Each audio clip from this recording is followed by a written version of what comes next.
You're an adventurer chasing Earth's most alien landscapes, a seeker of the surreal drawn to Death Valley's Devil's Golf Course.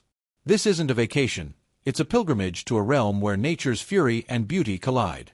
The question isn't why you're here, it's whether you'll survive the encounter. The desert greets you with a blast of heat that warps the horizon, a shimmering curtain of mirages hiding the jagged salt spires ahead. Your tires crunch over gravel as you leave the road, the car groaning like a ship navigating a petrified sea.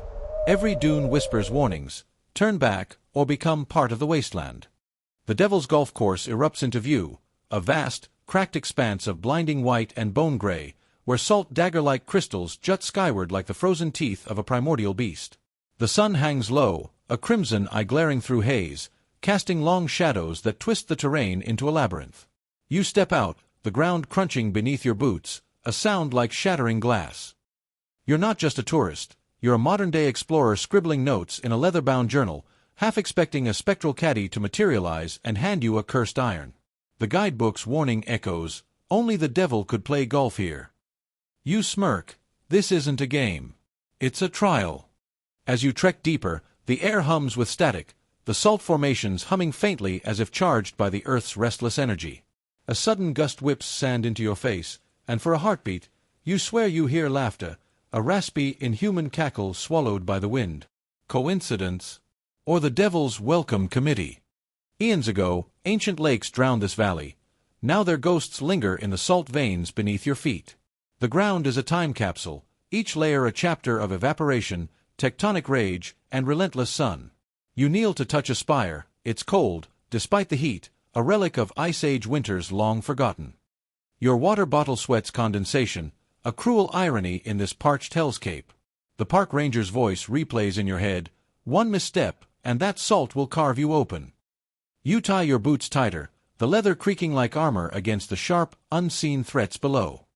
The silence here isn't quiet, it's alive. Salt crystals contract in the cooling dust, snapping like rifle shots. A raven croaks overhead, its wings slicing the air before vanishing behind a jagged salt monolith. You wonder, what else hides in the stillness? Daylight bleaches the landscape into a monochrome fever dream, but as the sun dips, hues erupt: amber, violet, bruised indigo. The salt spires glow like phosphorescent bones, and suddenly, the Devil's Golf Course feels sacred, not sinister. You're not in hell. You're on another planet. A shadow darts at the edge of your vision. A coyote? A mirage. Then you see them, footprints in the crust, fresh and human-shaped, leading toward a crevice spewing faint, sulphurous steam. The laughter returns, louder now. You're not alone. In 1934, a park ranger scribbled "Devil's Golf Course" into a ledger, picturing Satan himself chipping over salt ravines. You imagine that ranger's terror, his ink-stained hands trembling as he wrote, "This place is alive." The wind carries his fear to you, unchanged by time. The ground slopes downward, a precarious path between spires that narrow like cathedral aisles. Your breath quickens, the air thickens with the tang of minerals. Somewhere below, water drips, impossible, yet undeniable. The Devil's Golf Course isn't dead. It's waiting. You debate turning back, but your stubborn streak kicks in, the same one that once led you kayaking off a waterfall. One more hour, you mutter, ignoring the voice in your head that warns. Curiosity fed the cat to the coyotes. Your boots crunch forward. A salt formation looms ahead, sculpted by wind into a twisted archway. Beyond it, the land falls away into a basin of hexagonal tiles, each cracked perfectly like a giant's fingerprint. You half expect a UFO to descend, its aliens nodding in recognition of their abandoned playground. The footprints stop abruptly at a fissure exhaling chilly, damp air. You peer down and spot a pool of liquid mercury, glowing, undisturbed. A note pinned to a spike reads, "Don't touch. It's hungry." Your skepticism wavers. Who left this? And when? Nightfall arrives like a curtain drop. Above, the Milky Way spills across the sky, a river of diamonds. You forget the mercury, the laughter, the dread, as constellations blaze brighter here than any city light could drown. The cosmos feels close enough to taste. A sharp pain lances your ankle, a hidden salt blade sliced through your pants. Blood beads, instantly sticky in the heat. You stumble back, the wound throbbing as if poisoned. The laughter returns, triumphant. The devil doesn't need a golf club to take a swing. Monsoon season shouldn't be here, yet a storm boils on the horizon. Purple clouds swallow the stars, and the first raindrop hisses as it hits salt. Steam erupts around you, a sauna of brine and sulfur. The devil's golf course is mutating. The fisher's mercury begins to rise, sloshing like it's alive. The storm roars closer. You face two paths: flee uphill through the disintegrating salt maze, or descend into the crevices glowing unknown. Your heartbeat sinks with the thunder. Decide. You choose the crevice. The walls pulse faintly, veins of bioluminescent algae painting the rocks electric blue. The air cools, and suddenly, you're in a cavern of stalactites, salt icicles dripping into pools where fish swirl, blind but thriving. This is impossible. This is magic.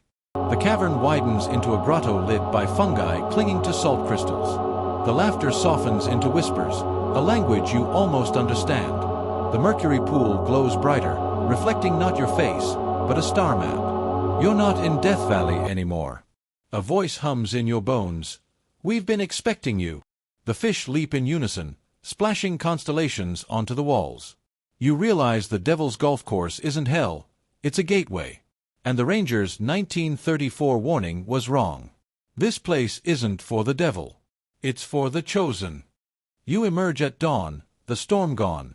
The salt flats sparkle, innocent again. But your pants are soaked, your journal stained with iridescent slime. Did it happen? The mercury's glow lingers on your skin, a tattoo only you can see. They're watching now.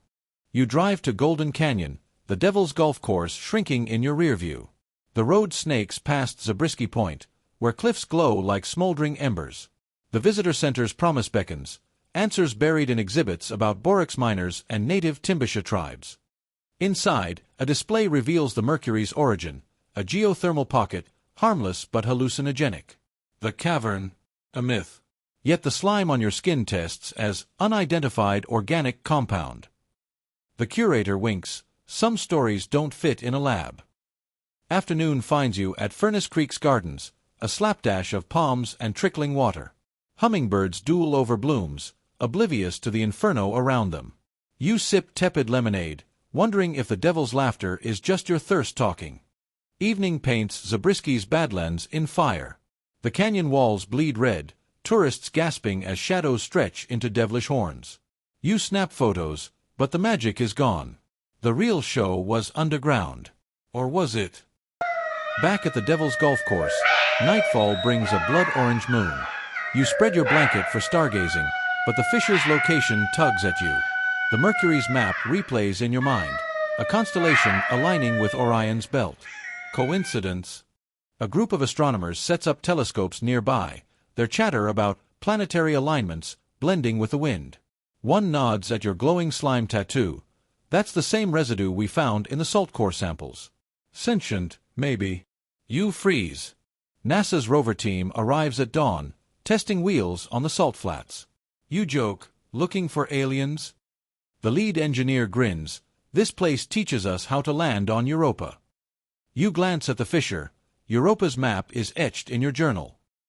Rain swells the fissure again. You return, alone, the cavern's light pulsing like a heartbeat. The mercury pool ripples, offering a reflection of not you, a figure cloaked in salt and starlight, smiling. You step in. The surface world fades. The cavern morphs into a tunnel lined with crystals singing in harmonic frequencies. The fish now have eyes, your eyes. The voice returns, you passed the test. The course is yours to guard. The slime tattoo blooms into a salt armor breastplate. You ascend at noon, the sun gentle on your new skin. Death Valley whispers your name in every gust. Tourists will come, seeking hellish beauty. You'll greet them, a cryptic smile hiding the truth. The devil's golf course isn't a place to visit. It's a pact.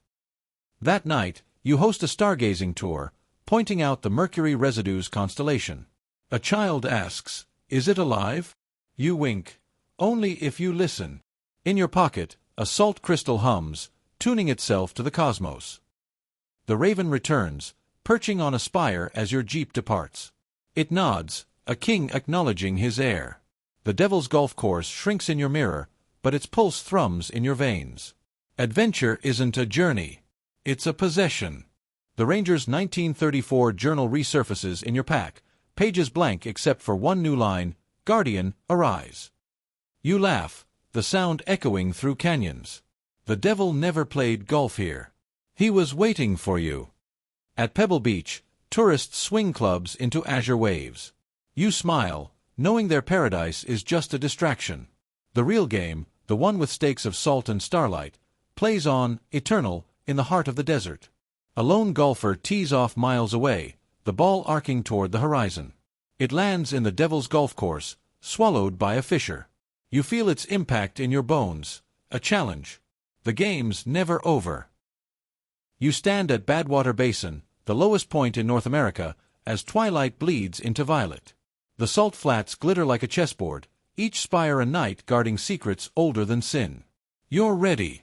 Let the devil play. Hell isn't fire. Hell is beauty so sharp it draws blood, so vast it swallows time. And you? You're not its prisoner. You're its poet. The end, or is it?